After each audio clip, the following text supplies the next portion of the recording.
ఆ దుష్టశక్తి ఆయనకి వల్ల అవ్వదు, ఆయన వల్ల అవ్వదు. అర్థమైందండి.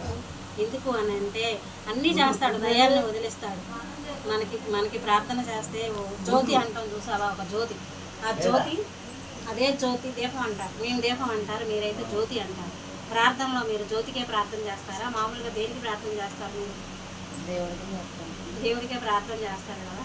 అట్లా ప్రతి ఒక్క దానికి కూడా వాళ్ళకి కూడా 9 గ్రహాలు ఉంటాయి. 9 గ్రహాలు ఉంటాయి. యేసు ప్రభులో కూడా 9 గ్రహాలు ఉంటాయి. ఆ 9 గ్రహాల్లో 7 14 లోకాలు అంటారు. 14వ లోకం యేసు ప్రభుది 7వ లోకం. 7వ లోకంలో గ్రంథం ఉంటుంది. పుస్తకాలు చదివేటప్పుడు గ్రంథం అంటారు. ఆ గ్రంథానికి అర్థం అందరికీ తెలియదు. నువ్వు ఏదో బైబిల్ తీసుకెళ్తున్నావు, వాళ్ళు చెప్పింది వింటున్నావు, ఫలాని గ్రంథం అంటే ఆ గ్రంథం పేపర్ తీస్తున్నావు, అంతవరకే. కానీ దానికి అర్థం నీకు తెలుస్తుందా? తెలియట్లేదు. మేము ఎవరిని కించపరచం, మామూలుగా చెప్తున్నా. మన కలియోగంలో ఎన్నో దేవుళ్ళు ఉన్నారు, అవునా? ఎంతమందో ఉన్నారు.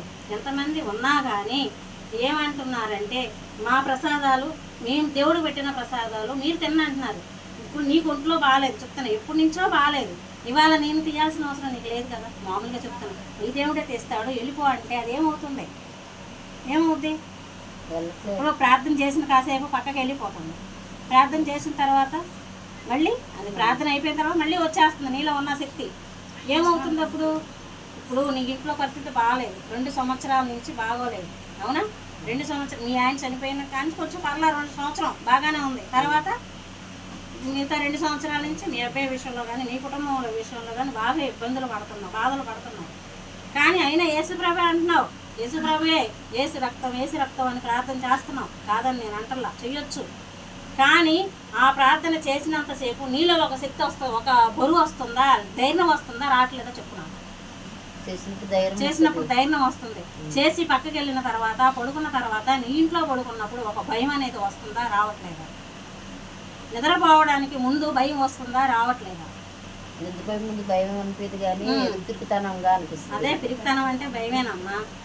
అంటే పిల్లలు ఉంటే అనిపించదు, ఎవరు లేకపోతే ఒకదాని ఉంటే నీకు పిరికితనం భయం వచ్చేస్తుంది, అవునా?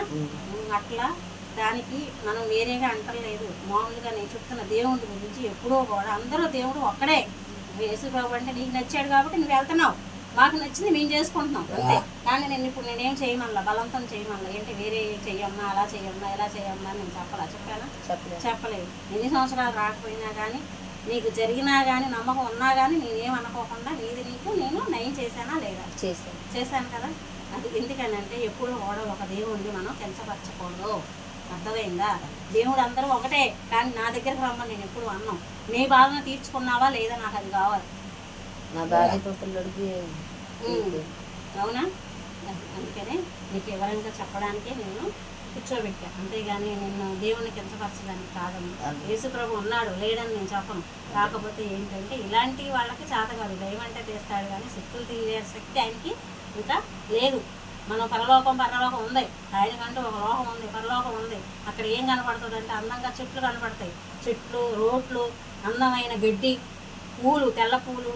అవి ప్రార్థన చేసేవాళ్ళు మాత్రమే అక్కడ తిరుగుతారు. మంచితనంగా చచ్చిపోతారు చూసావా, ఏ ద్వేషం లేకోకుండా చనిపోతే అది వాళ్ళకి పరలోకం అంటారు చూసావా, అది దారి దొరుకుద్ది.